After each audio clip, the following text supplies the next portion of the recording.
চলে এসেছি আরও একটা সহজ রেসিপি তোমাদের সাথে শেয়ার করবার জন্য।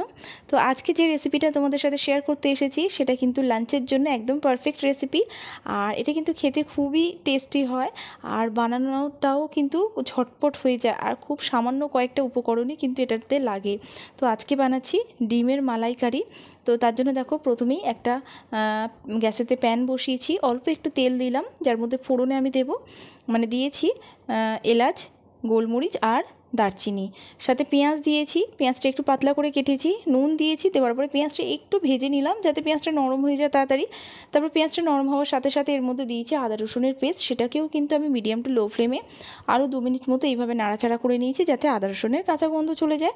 তারপরে দেখো এর মধ্যে কিছু মশলা দিয়েছি, খুব সামান্য কয়েকটা মশলা যাবে, যার মধ্যে লঙ্কা গুঁড়ো আছে, হলুদ গুঁড়ো আর জিরে গুঁড়ো।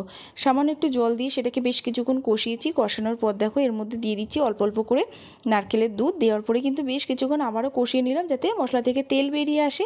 এরপরে এর মধ্যে অ্যাড করলাম গরম মশলা গুঁড়ো, চিনি আর চেরা কাঁচা লঙ্কার সাথে আরও একটু নারকেলের দুধ দিয়ে দেখো এটাকেও ভালো করে আমি মিশিয়ে নিচ্ছি। গ্যাসটা কিন্তু আমার মিডিয়াম ফ্লেমে আছে।